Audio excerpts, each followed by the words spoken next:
There are times when I think about stories to do, articles.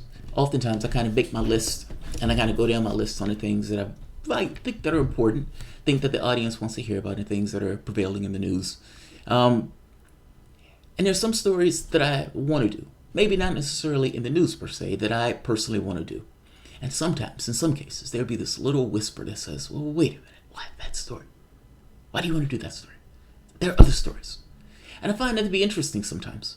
Well, wait a minute, why is this aspect of me resisting this thing that I clearly want to do? Oftentimes, in the more honest moments, sometimes it's, well, this doesn't help you in regards to what you want to see take place in the larger world. So, in some of the more explicit cases, it's, do you really want to do the story on Sanders that dings Sanders?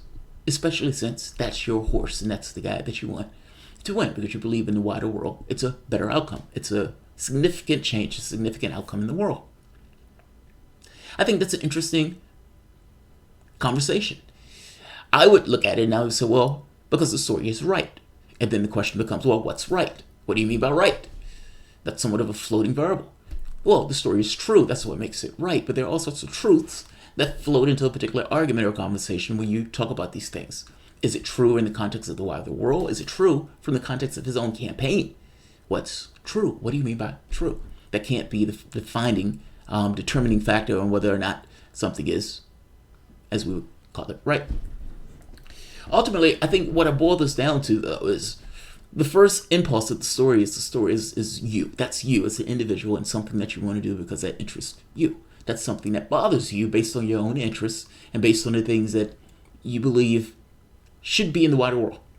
The secondary part is politics. And it's the politics that I kind of want to stay away from when I'm doing the show itself, even though I know it's a political show. I hope that makes sense. This delineation between what I want to see purely in the wider world versus what I as a person am bothered by. This channel is named Jamarl Thomas, meaning it's more important to talk about the things that I am more so bothered by. One of those things, why one Mr. Bernie Sanders is terrified of one Mr. Julian Assange.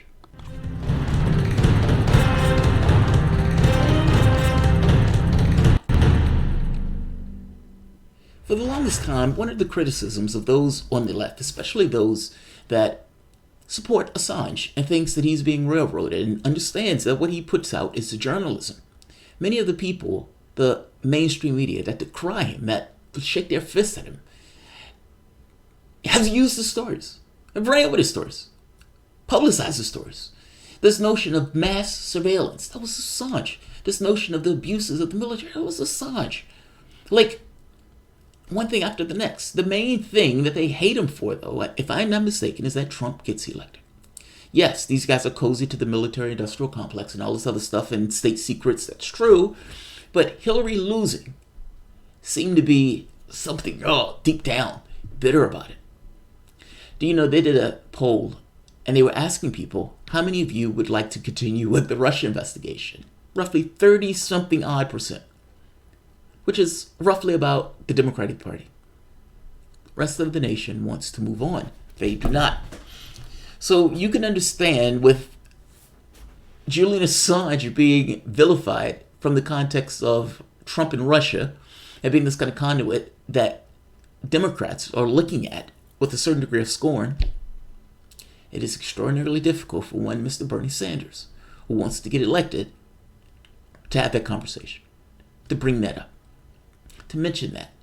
Not to mention that hot reel of WikiLeaks exposed that the Democratic Party was cheating that one Mr. Bernie Sanders. This rail is far too hot. One Mr. Bernie Sanders puts out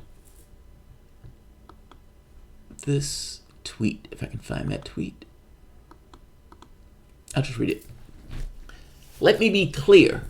It is a disturbing attack on the First Amendment for the Trump administration to decide who is or who is not a reporter for the purpose of criminal prosecution. Donald Trump must obey the Constitution, which protects the publication of news about our government. Now, this was only after mainstream media got on this notion of, wait a minute, he's attacking the First Amendment. Wait, that's me. That's my job. That's what I do. This is directly affecting me. Now, We need to do something about this. We need to say something about this. We need to bitch, moan, protest about this. We need to raise our voices about this. So you have New York Times, Washington Post, Intercept, Guardian, and now one Mr. Bernie Sanders. It was only after Rachel Maddow, Chris Hayes, all of these guys, once these outlets decidedly turned on this notion of Donald Trump is attacking the First Amendment. And it was only after that where Sanders felt it safe to engage in this particular conversation. It was only when this wasn't a WikiLeaks thing and it became a First Amendment thing that would allow us to attack Trump on that one Mr. Bernie Sanders added voice into this. Now, taking out all the morality, all of the good, bad, and everything else, if you are one Mr. Bernie Sanders and you're running a political campaign and you need to get through the primaries and you know that the primary voter is the Democratic voter, nobody else, the Democratic voter, and the Democratic voter looks at WikiLeaks as being the conduit by which Donald Trump got elected because Hillary Clinton otherwise, if it wasn't for those fucking Russians, would have gotten elected. And, by the way, they dislike Sanders in a sinister way in and of itself because Sanders had the temerity to run against Clinton. He has to win these people over in order to win the presidency. Yes, he's going to get independents, and yes, he's going to get a lot of Democrats. I don't care about that stuff. But the fact of the matter is there are a percentage that do. You can't antagonize those people. You can't piss those people off. And because you can't antagonize or piss those people off, when an issue comes up is like WikiLeaks. Now, for me, WikiLeaks is a First Amendment issue. It's a you need to know what your government is doing issue. How do you control the government when you have no idea what that government is doing around the world? That's a big deal. I think that's one of the reasons why I personally love WikiLeaks. But what is it from the perspective of the individual running in a political race? And in running in that political race needs those maniacs, those deranged, Trump deranged people who are looking at WikiLeaks with suspicion. And if you say one word, you breathe this name with a positive adjective associated with it. Hate your guts because of it. He's chose to leave it. He's chose to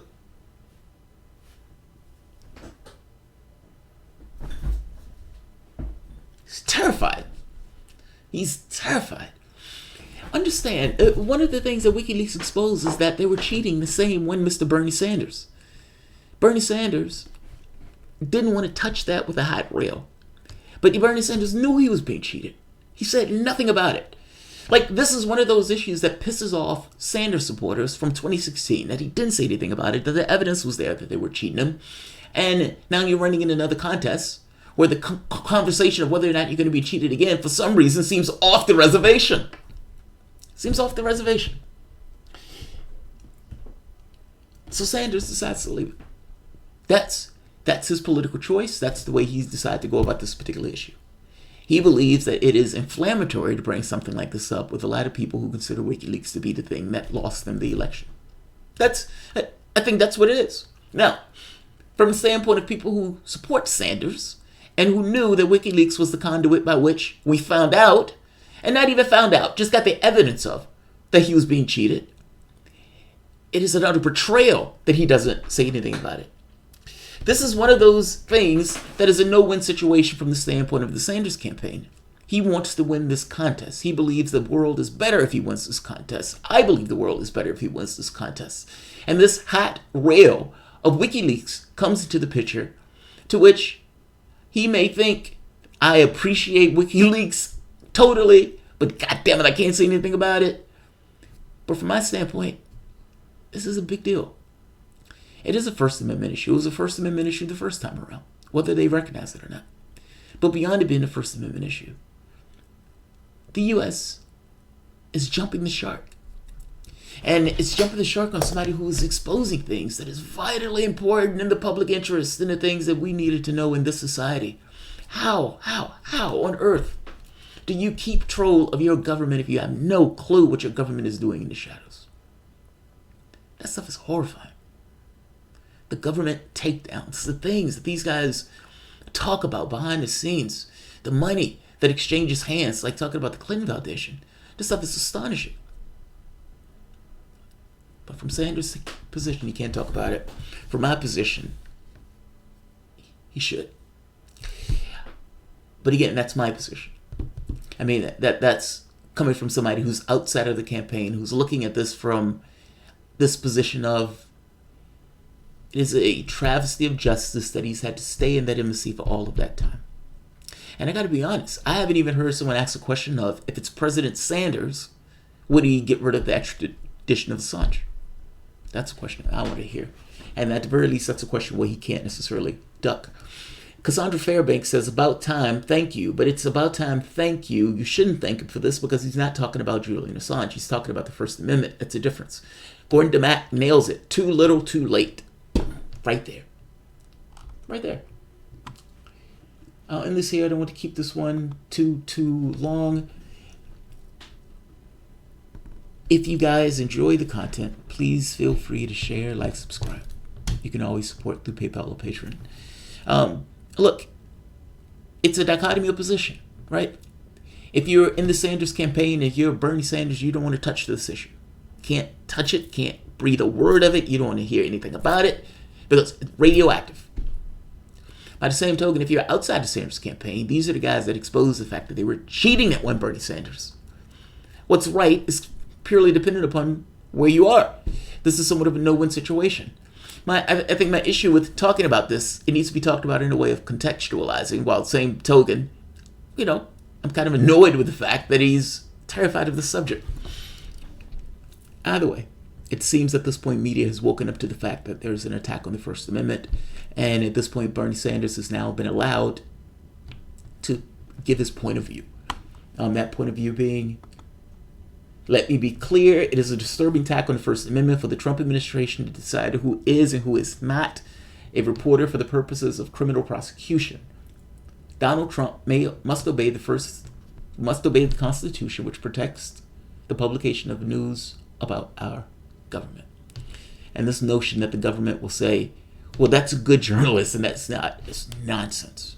Which is why all of these guys are up in arms. Just to be clear, it's not about Assange at this point.